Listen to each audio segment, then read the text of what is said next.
Welcome back to What Healing Knows. Before we begin, take one breath with me.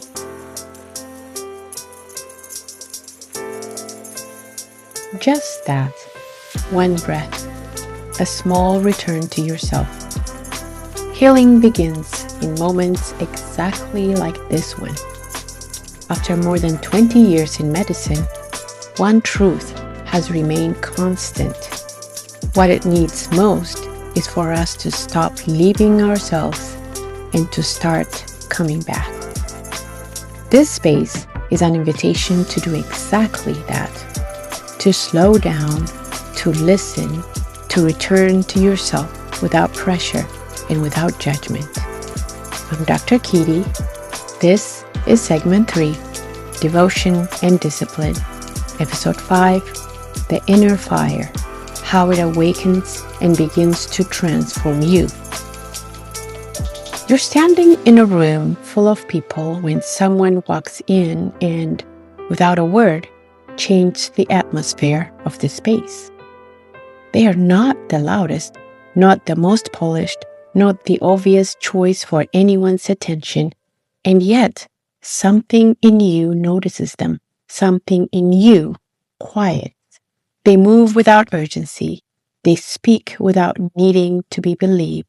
They carry a certainty that has nothing to do with having all the answers and everything to do with how they have learned to hold themselves through the ones they don't. I have met people like this, patients who walked into my office carrying years of pain and still had light in their eyes. Friends who lost everything and rebuilt. Not louder, but truer. People who, by every external measure, had reason to be diminished and weren't. I always made it my business to understand them. And here's what I found. None of them were born this way. It was not how they were raised, what they were given, or where they came from. It was a decision they made about who they would choose to become. Once the decision was made, they committed to the process. They showed up. They took small steps. They returned again and again until those steps become rituals, until something within them ignited. Their lives did not necessarily become easier, but they began to move differently within their lives. That's the pattern I see in everyone who carries the inner fire. Talent is not the difference. Devotion is. Talent is what you're given. It may create an early advantage, but it cannot sustain you. Devotion is what you choose. It's how you return, even when the path is hard, unclear, and unnoticed.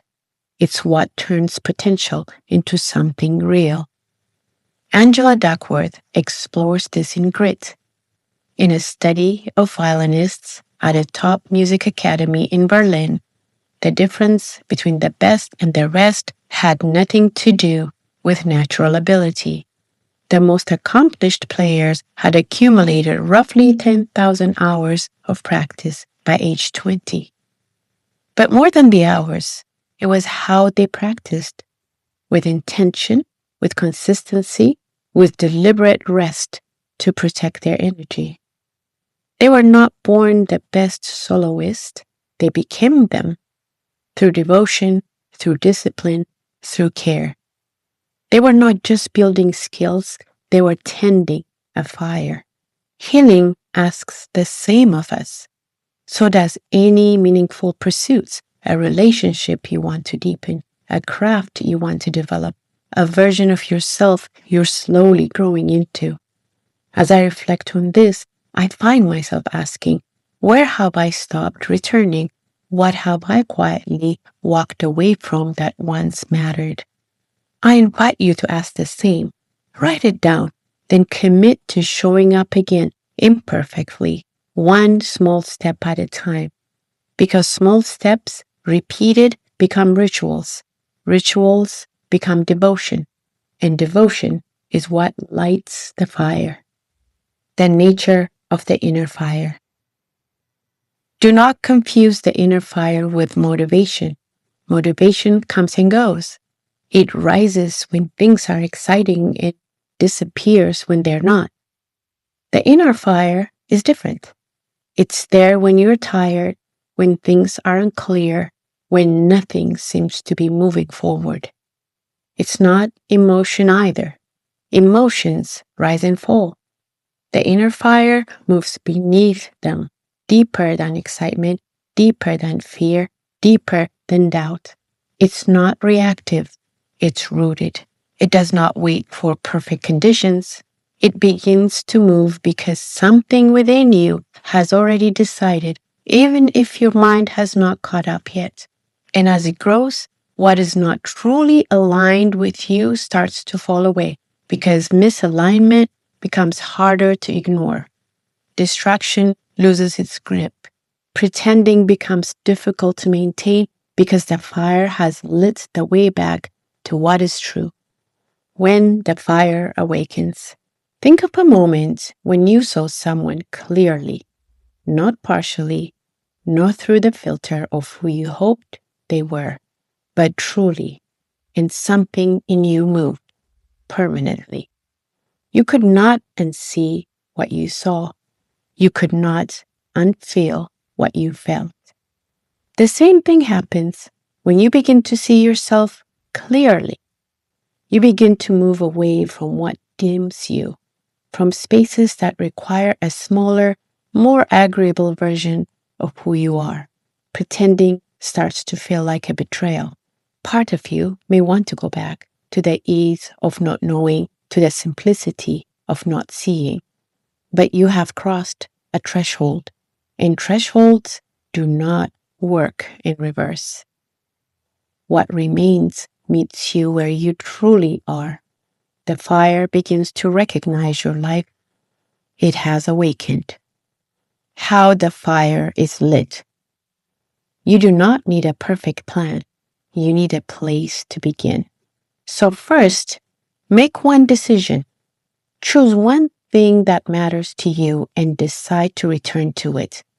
The fire starts there. Second, start smaller than feels significant. The size of the step does not matter. The return does. 5 minutes of stillness in the morning, a single walk without your phone. Just start. 3. Build a ritual, not a routine. A routine is mechanical. A ritual is intentional. Show up to your practice as if it means something, because it does. Ritual tells your body and mind, this is sacred. Then protect your energy. The fire cannot grow in a life that's constantly leaking. Notice what drains you, conversations, situations, people. Begin to let them go. Then move before you feel ready. Readiness is not what lights the fire. Action is.